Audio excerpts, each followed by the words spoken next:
se basant sur cette image, nous allons évoluer dans le temps et l'espace de ma volonté. Ah là là, je me sens triste et seul. Moi qui ne suis qu'amour. Et boum, je veux. Donc je suis. Le seul qui fait ce qu'il veut et aucune création ne le peut. Comme je vous l'ai expliqué au début de mon histoire, j'ai décidé de créer la vie visible et invisible et tout ce qui l'entoure.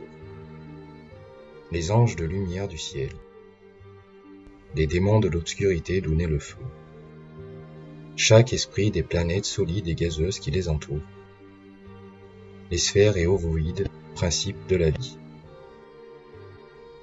Mais ils me sont tous soumis, sauf un, mon fils Soleil. Jaloux et orgueilleux, il n'accepte pas ma décision au sujet d'Adam que j'ai fait de terre et d'eau. Lui qui est le feu, il pense être meilleur que mon prince de la paix que je porterai sur son frère. Je lui laisse un temps, jusqu'au terme de ma volonté, la résurrection pour laquelle tous les immortels et mortels tremblent. La peur de ne pas voir mes spectacles pour l'éternité dans mon royaume. Je crée parfaitement chaque vie que je modèle sur Terre. Elle n'évolue pas, elle s'adapte, s'étoffe et parcourt son environnement au gré de ma volonté, jusqu'au jour où Adam, l'homme, ma perfection, sera incarné, lui qui les nommera toutes. Je lui offrirai Ève, comme précédemment, en prélevant une de ses côtes pour qu'il l'aime, la protège et la garde sous son aile, ainsi que leur descendance, en suivant mes conseils, l'art de vivre que je leur ai donné, pas une religion, de New Age ou de réincarnation, mais leur spiritualité. Les chemins différents qui vous mèneront soit vers ma lumière, soit vers les ténèbres que je rejette. Il y a une différence entre arpenter le chemin et connaître le chemin comme les anges qui me sont soumis. Vous détenez le libre arbitre. Je vous ai choisi. À vous de le faire. Seule votre volonté fera la différence. Le fameux but que vous recherchez.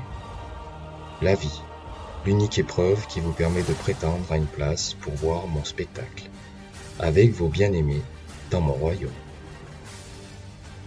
L'épreuve de la vie dans le but de me rejoindre. Méfiez-vous de Soleil, qui vous assaille et vous ment, lui ce serpent.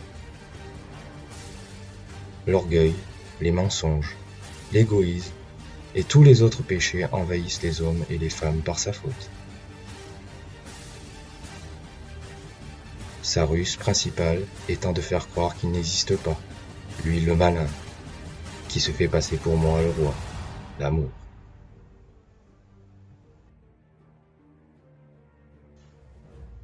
Parlons de lui, de sa représentation dans l'histoire jusqu'à vos jours.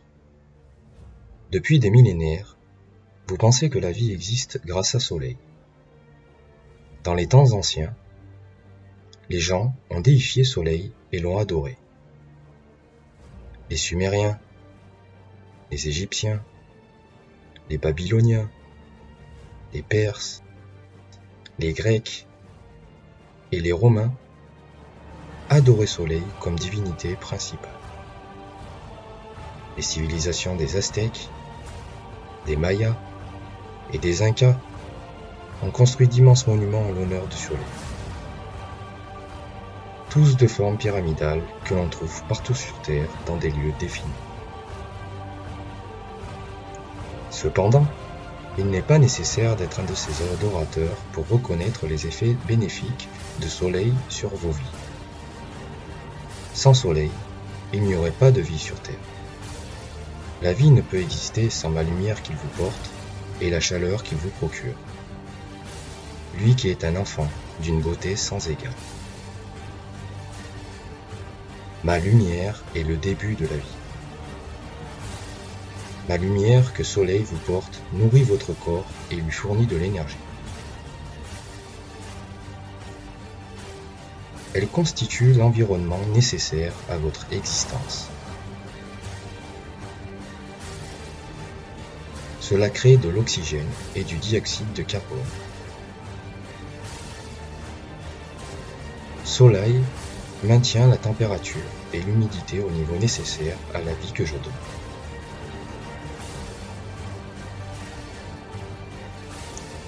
Après toutes ces explications, continuons ensemble, vous, mes créations, mes futurs spectateurs, de suivre l'évolution de ma volonté, votre histoire, vous qui avez le choix.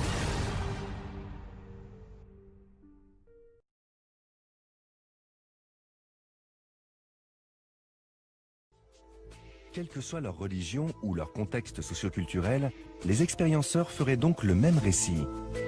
Plus troublant encore, quel que soit leur âge, les mêmes descriptions reviennent, y compris chez les très jeunes expérienceurs.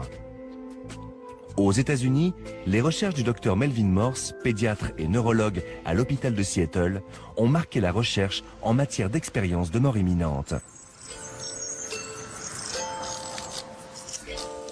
Depuis plus de 30 ans, il se consacre aux EMI vécus par des enfants, parfois très jeunes. Tous dessinent et racontent avec la même précision que les adultes la vie après la mort. Sur ce dessin, nous reconnaissons la décorporation.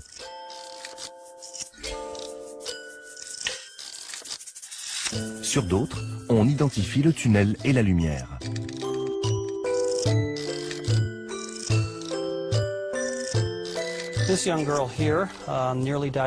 Cette jeune fille ici est cliniquement morte 4 minutes d'une mononucléose. Elle a fait un arrêt cardiaque. Nous avons dû mettre une aiguille dans son cœur pour le faire repartir. Elle a raconté que lorsqu'on a mis l'aiguille dans son cœur, elle était quelque part et qu'elle a vu sa grand-mère qui était morte. Ici, vous pouvez voir sa grand-mère. Elle l'a dessinée avec un halo lumineux autour d'elle. Elle a dit « J'ai vu ma grand-mère. J'étais si surprise de la voir. Je la voyais comme elle était dans la vraie vie, alors qu'elle était morte depuis des années. » Puis elle raconte « Ensuite, je suis rentrée. Je lui ai dit « Qu'entends-tu par rentrer ?» Et elle m'a répondu « C'est bien ce que j'essaie de comprendre. » La grande spécialité du docteur Morse, c'était d'avoir concentré ses recherches sur les enfants. Les enfants qui avaient fait ce genre d'expérience. L'intérêt des enfants, c'est qu'ils n'avaient fait aucune lecture avant de témoignages de cette sorte et qu'ils sont absolument sincères. C'est tout illuminé. Mais je voyais pas, tu sais, si on regardait une lumière. Tu pouvais pas voir Où ce qu'il y d'où avait venait la lumière? Non, ça je peux pas le savoir. Mais il y en avait partout. Il y en avait partout. Je me sentais bien. Je voulais plus revenir. Oh non? J'étais bien. Je me sentais en sécurité. Puis rassurée. Rassurée. C'est comme si tu n'avais plus de problème. Non, pas du tout. Plus d'affaires qui t'inquiétaient, plus de popo. Est-ce que tu trouves qu'à ce moment-là, on ne devrait pas avoir peur de mourir? Non. Moi, j'ai pas peur de mourir. Non? Non. Il y a une petite différence pour les enfants qui font une expérience de mort imminente. Normalement, ils ne vivent pas l'étape de la revue de la vie. La revue de la vie. Les adultes qui font une expérience de mort imminente revoient souvent des moments clés de leur existence. Certains voient même défiler le film de toute leur vie. Des fois, ils le voient un peu comme on va au cinéma, un film, ou comme des petites bulles. Dans chaque bulle, il y a un événement important ou moins important de leur vie, ou des images superposées où ils voient en même temps, simultanément, l'ensemble de leur vie qui se déroule, depuis qu'ils sont bébés jusqu'au moment où se produit l'expérience de mort imminente.